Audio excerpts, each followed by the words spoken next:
Hello नमस्ते सलाम। स्वागत है आपका आपके अपने चैनल मुस्कान सिंह रवि पे। आज की कहानी है मुनि ने बनाया गिलहरी को लड़की। एक जंगल में साध नामक मुनि रहते थे। उन्होंने तप करके बहुत सी विद्या हासिल की। एक दिन ध्यान लगाने के बाद जब उनकी आंखें खुली तो उनके हाथ में आसमान से एक गिलहरी आ गिरी।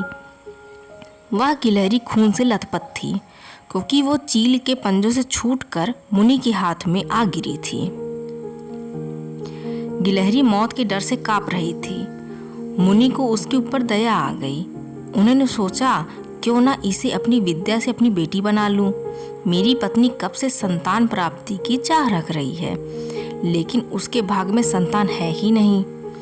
अब यह बात बताकर उसे दुखी करने की जगह कुछ साल इस गिलहरी को बेटी बनाकर उसे सौंप देता हूँ। इतना सोचते ही मुनि ने एक मंत्र पढ़कर गिलहरी को एक छोटी सी बच्ची बना दिया। वो उस गिलहरी को बच्ची बनाने के बाद गोद में उठाकर अपनी पत्नी के पास ले आए। उन्होंने कहा, लो अब इसे अपनी बेटी मानकर ही पालना। सोच लो, भगवान ने तुम्हारी सुन ली है। मुनि की पत्नी छोटी बच्ची देखकर बहुत खुश हुई। अब गिलहरी से बच्ची बनी लड़की मुनि के घर में बड़े लाड़ प्यार से पलने लगी। मुनि की पत्नी ने कुछ दिनों के बाद बच्ची का नाम वेदांता रखा। मुनि और मुनि की पत्नी दोनों ने बड़े प्यार से वेदांता को पाला। मुनि को बहुत खुशी थी कि उसकी पत्नी को अपनी ममता लुटाने के लिए एक बेटी मिल गई। कुछ समय के बाद उसकी परवरिश में मुनि भूल ही गए कि वो एक गिलहरी है। वेदांता को मुनि ने अच्छी पढ़ाई लिखाई करवाई। देखते ही देखते वेदांता 16 साल की हो गई। अब मुनि की पत्नी सुंदर बेटी की शादी करवाने की चिंता होने लगी। उन्होंने यह बात मुनि से की। अपनी बेटी की तरफ देखते हुए मुनि को भी लगा कि इसका विवाह अब हो जाना चाहिए। मुनि ने अपनी पत्नी से कहा, तुम चिंता मत करो, मैं इसके लिए योग्य वर ढूंढ लूँगा। मुनि को लगा कि मेरी बेटी बहुत सुंदर है और उसकी शिक्षा दीक्षा भी अच्छी हुई है, इसलिए उन्होंने अपनी सिद्धि से सूर्यदेव को पुकारा। सूर्यदेव ने मुनि को प्रणाम करके बुलाने की वजह पूछी। तब मुनि ने कहा, मेरी बेटी विवाह के योग्य हो गई है, मैं चाहता हूँ कि आप इसके पति बने। सूर्यदेव ने कहा, आप एक बार अपनी पुत्री से पूछ लीजिए, अगर उसे मंजूर है तो मेरी तरफ से भी हाँ है। तब वेदांता बोली, पिताजी यह बहुत गर्म है, मैं इनके पास नहीं जा पाऊंगी और ना ही इन्हें देख पाऊंगी। मुनि ने वेदांता से कहा, कोई बात नहीं, हम दूसरा वर देख लेंगे। तभी सूर्यदेव ने कहा, हे मुनिवर, मुझसे श्रेष्ठ बादल हैं, आप उनसे बात कीजिए, वह मेरे प्रकाश को भी ढक देते हैं। मुनि ने अब बादल को याद किया।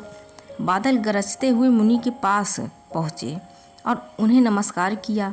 इस बार मुनि ने सीधे वेदांता से पूछा, क्या तुम्हें यह वर पसंद है? वेदांता ने जवाब दिया, पिताजी मेरा रंग गोरा है और इनका काला, हमारी जोड़ी अच्छी नहीं लगेगी। तब बादल ने मुनि से कहा, आप पवन देव को बुलाइए, वे मुझसे श्रेष्ठ हैं, उनमें मुझे उड़ाकर इधर उधर ले जाने की ताकत है। अब मुनि ने पवन देव का स्मरण किया। पवन देव के आते ही मुनि ने अपनी बेटी से पूछा, क्या आपको यह वर पसंद है? वेदांता बोली, पिताजी यह तो एक जगह ठहरते ही नहीं हैं, इनके साथ मैं कैसे बसा पाऊंगी? इस बार मुनि ने पवन देव से पूछा, मुझे अपनी पुत्री के लिए वर की तलाश है, आप बताइए कि आपसे श्रेष्ठ कौन है?